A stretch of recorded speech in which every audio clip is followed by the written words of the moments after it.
નમસ્કાર, ન્યૂઝ 18 ગુજરાતીમાં આપનું સ્વાગત છે। હું છું આપની સાથે સંધ્યા। જોઈએ સમાચાર વિસ્તારથી। ખ્યાતિકાંડમાં પીએમ જય યોજનાના કૌભાંડ બાદ સરકારે મોટો નિર્ણય લીધો છે।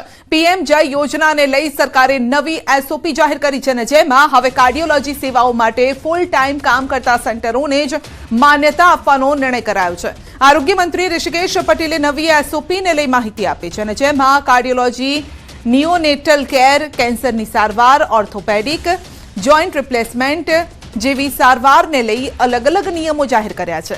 ક્લિનિકલ એક્ટ મુજબ દર્દીઓ સાથે તમામ મહત્વપૂર્ણ કાર્યવાહી માટે વિડિયો રેકોર્ડિંગ સાથે સંમતિ પત્રક ફરજિયાત રહેશે। ડિસ્ચાર્જ વખતે તમામ ડાયગ્નોસ્ટિક રિપોર્ટ્સ પણ અવશ્ય આપવાના રહેશે। યોજનામાં ફ્રોડ અટકાવવા રણનીતિ ઘડાઈ છે। સ્ટેટ એન્ટી ફ્રોડ યુનિટની રચના કરવામાં આવી છે, જે ગેરવહીવટ અંગે ચકાસણી કરી સરકારને રિપોર્ટ આપશે। सीडीएचओ दर महीने 2 હોસ્પિટલનું ઓડિટ કરશે, જ્યારે કે ફિલ્ડ ઓડિટ દૈનિક 2 થી 3% કેસોનું વિતરણ પણ કરશે। તો આ નવા નિયમો અને સુધારાઓના અમલથી પીએમ જય અંતર્ગત દેશભરમાં આરોગ્ય સેવાઓ વધુ પારદર્શક અને અસરકારક બનશે। તો અંગે જે વધુ અપડેટ મેળવીશું સહયોગી ગીતા પાસેથી। જી ગીતા, પીએમ જય યોજના ખ્યાતિકાંડ જે થયો ત્યારબાદ હવે એક નવી એસઓપી જાહેર કરાઈ છે। કયા મુદ્દા ખાસ છે અને કોણ હવે છટકી નહીં શકે?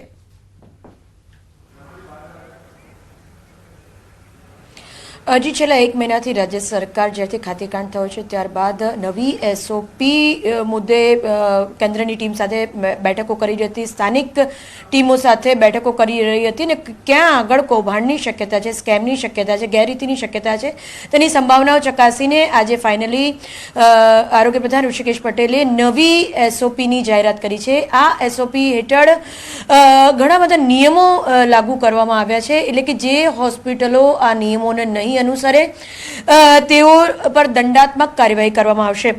હું આપને જણાવવા માંગીશ કે સૌથી પહેલા કાર્ડિયોલોજી સેવામાં સુધારાની જાહેરાત કરવામાં આવી છે, એટલે કે હવે ફૂલ ટાઈમ કાર્ડિયોલોજિસ્ટ અને કાર્ડિયો થોરેસિક સર્જન સાથે કાર્ય કરતી હોસ્પિટલોને જ પીએમજેવાય અંતર્ગત માન્યતા આપવામાં આવશે।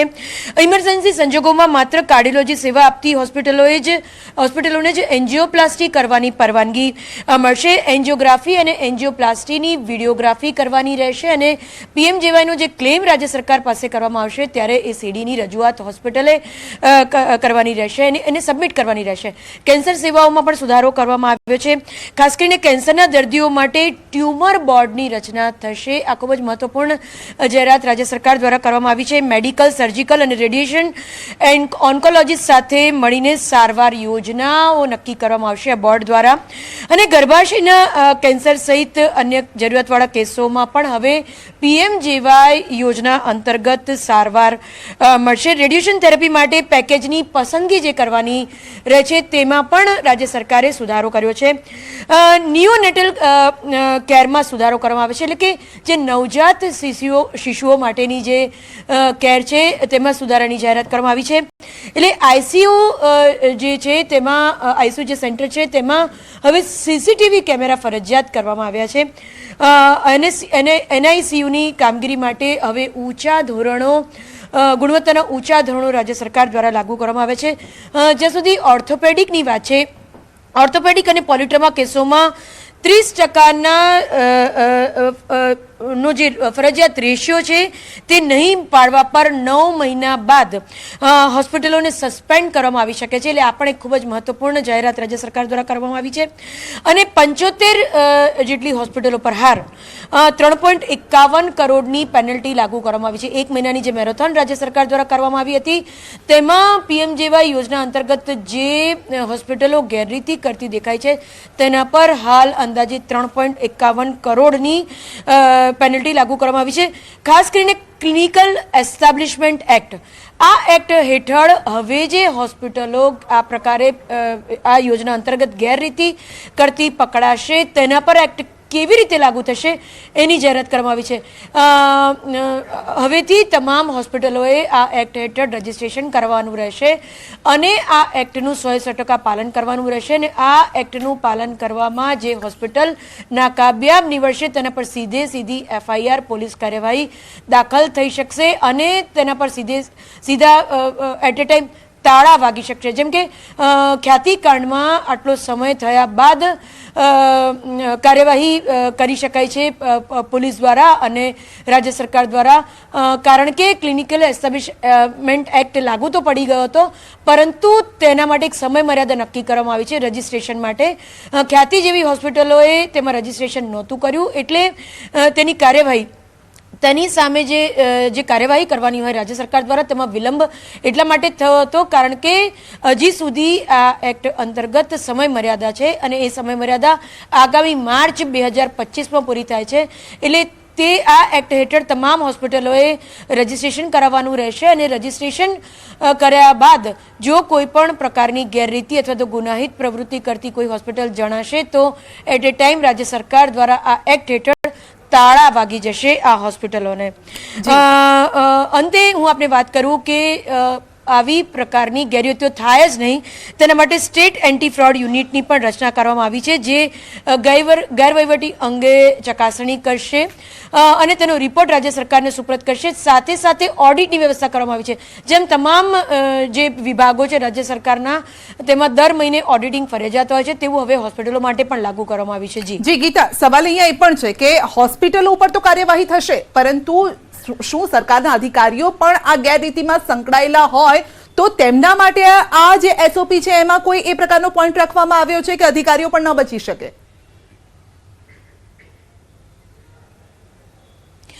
જી બિલકુલ, આ જે સ્ટેટ એન્ટી ફ્રોડ જે સેલ બનાવવામાં આવ્યું છે આ એક ન્યુટ્રલ રીતે તે કામગીરી કરશે.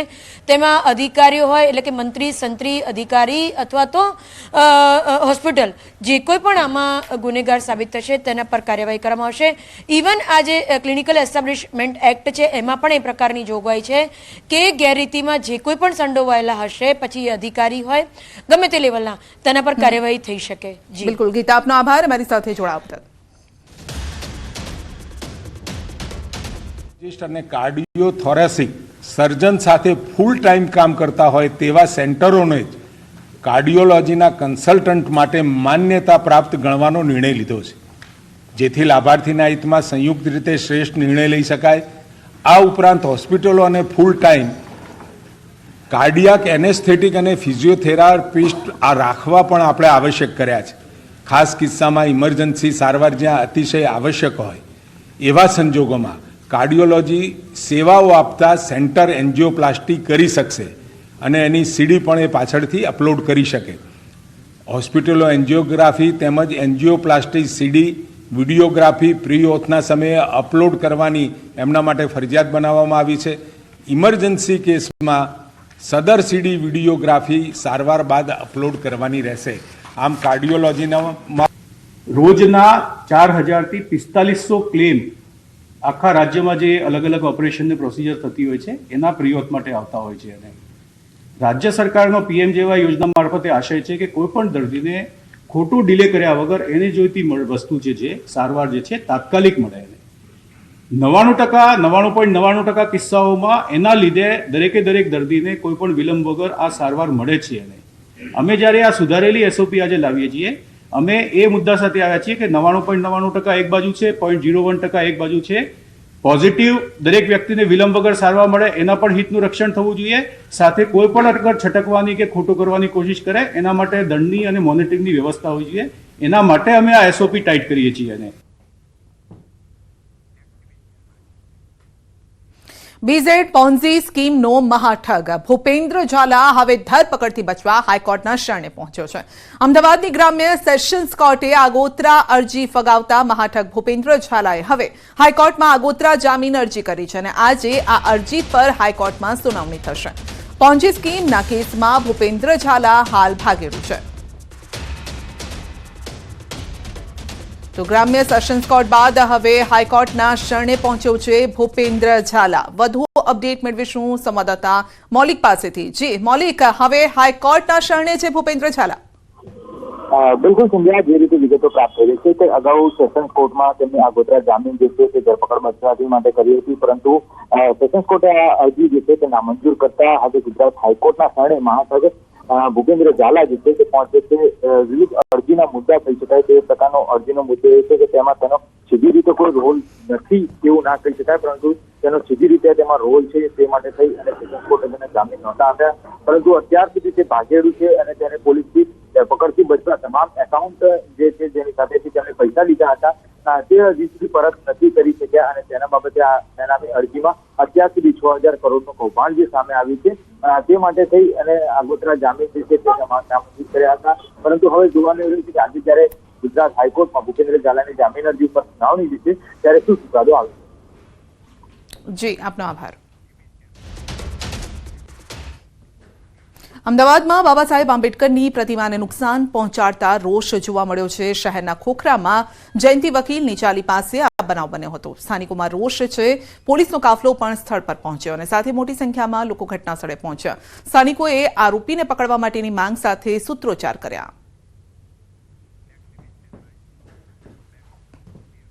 અને વાત કરીશું ઠંડી અને માવઠાનો ડબલ અટેક.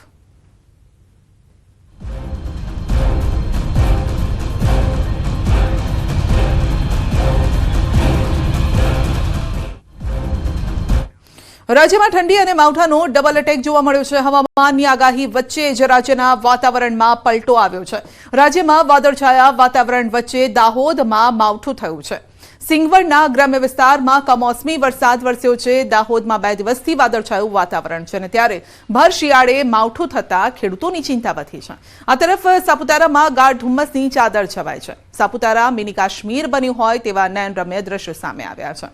બનાસકાંઠા, મહીસાગર તેમજ પંચમહાલમાં પણ વાતાવરણમાં પલટો આવ્યો. વહેલી સવારથી ધુમ્મસભર્યા વાતાવરણથી વિઝિબિલિટી ઘટી હતી.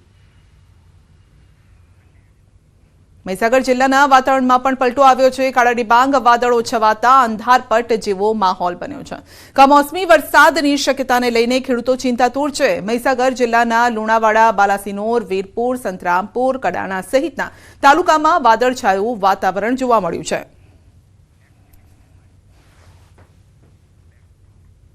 સુરત મહાનગરપાલિકાના કોન્ટ્રાક્ટરની ગંભીર બેદરકારી સામે આવી. પાલિકાના અધિકારીઓ અને કોન્ટ્રાક્ટર દ્વારા ડ્રેનેજ લાઇન નાખવા પૈસા લીધાનો વિપક્ષે આક્ષેપ કર્યો. મહત્વનું છે કે વરાછા એ ઝોનની સોસાયટીમાં મનપા તરફથી ડ્રેનેજનું કામ ચાલે છે અને ત્યારે વિપક્ષ દ્વારા આ મુદ્દે આક્ષેપ કરાતા કોન્ટ્રાક્ટર દ્વારા રૂપિયા પરત કરાયા અને વિપક્ષે આક્ષેપ કરતા કહ્યું છે કે ડ્રેનેજ લાઇન નાખનાર કોન્ટ્રાક્ટરે સોસાયટીના લોકો પાસે લાઇન નાખવા માટે ઘર દીઠ રૂપિયા 2,500 થી 3,500 લીધા છે અને ત્યારે આ મામલે ડ્રેનેજ કમિટીના ચેરમેન કેયુર ચપટવાળાએ કોન્ટ્રાક્ટરને શો કોઝ નોટિસ ફટકારી ખુલાસો માંગ્યો છે અને કહ્યું છે કે ઘટનાની ખરાઈ કર્યા બાદ જો કોઈ જવાબદાર જણાશે તો કાર્યવાહી થશે.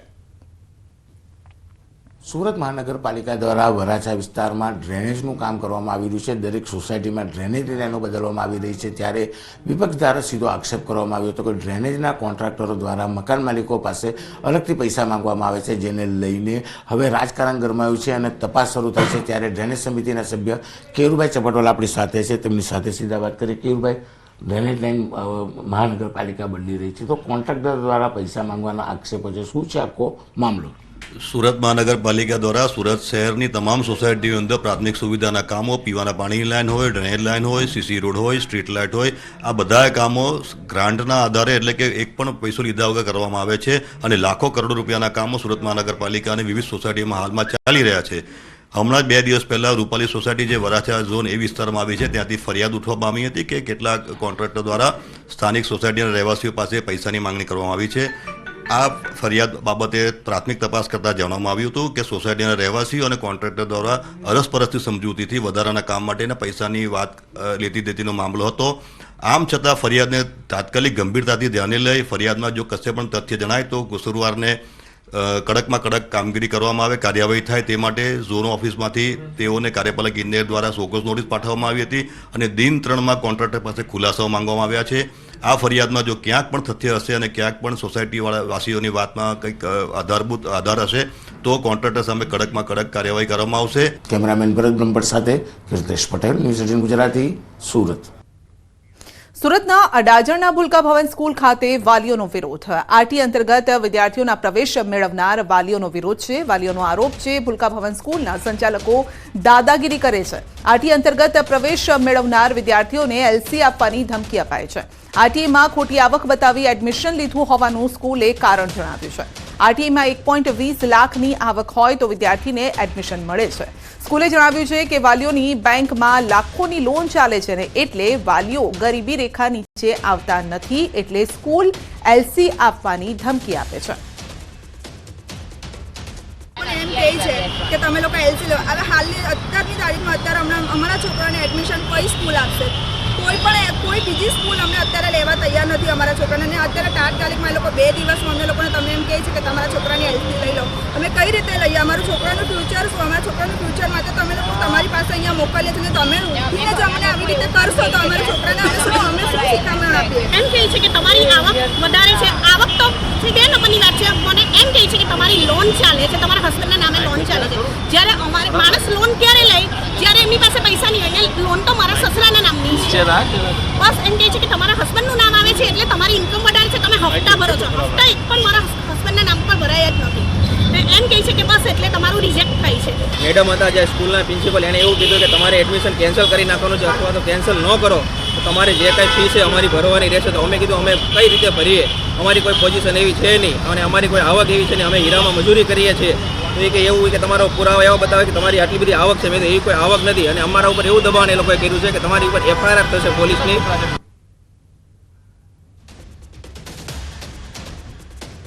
તો અડાજણની શાળાના હોદ્દેદારોએ વાલીઓના આક્ષેપોને ફગાવ્યા. શાળાના પ્રમુખ અને આચાર્યોનું નિવેદન છે કે અમારા તરફથી કોઈ એલસી આપી દેવાની ધમકી અપાઈ નથી. વાલીઓએ પાયા વિહોણા આક્ષેપ કર્યા છે. તેમના તરફથી 11 ફાઇલ ડીઈઓ ઓફિસે મોકલવામાં આવી હતી. ડીઈઓ તરફથી કેટલાક આરટીઆર હેઠળ એડમિશન રદ કરવાનો હુકમ કર્યો છે અને શાળા તરફથી ક્રોસ તપાસ કરવામાં આવી હતી જેમાં વાલીઓની વાર્ષિક આવક 1.5 લાખથી વધુ હોવાનું સામે આવ્યું. વાલીઓએ વિદેશ પ્રવાસ પણ કર્યો છે. વાલી દર મહિને ઓટો રિક્ષાનું 2000 જેટલું ભાડું ચૂકવે છે જેની સામે સરકાર તેમને વાર્ષિક 13,000 ચૂકવે છે. વાલીઓના ઘરે તપાસ કરતા ઘરમાં એસી પણ મળી આવ્યા છે. 3 માળના પાકા મકાન વાલીઓને છે અને વાલીઓએ બેંક સ્ટેટમેન્ટ પણ ખોટા આપ્યા છે. એજ્યુકેશન હેઠળ પ્રવેશો મેળવેલા આટલા મહિના સરકારના પૈસા ખોટા ગયા. 13,000 પ્રમાણે ગવર્મેન્ટ જે એમને પૈસા આપે છે એની અંદર આ લોકોની આવક વધારે હોવા છતાં ખોટી રીતે એમણે આ પ્રવેશો મેળવેલા. કરે છે કે ભાઈ અમે આરટીઈના વાલીઓને એલસી આપ્યા એ વાત સદંતર ખોટી અને પાયાવિહોણી છે. મારી શાળામાં અત્યારે હાલમાં 37 થી 38 જેટલા આરટીઈના બાળકો ભણી રહ્યા છે. તેમાંથી સરકારના કહેવા મુજબ અમે 11 ફાઇલો રજૂ કરેલી ડીઈ ઓફિસમાં કે જે વાલીઓના ડોક્યુમેન્ટ એમણે બતાવ્યા એના કરતાં ખોટા હતા. બેંક સ્ટેટમેન્ટમાં વધારે આવક છે, એ લોકોના વધારે પગાર છે. આમાંથી ઘણાએ તો વિદેશ પ્રવાસ પણ કર્યા છે દિવાળી દરમિયાન.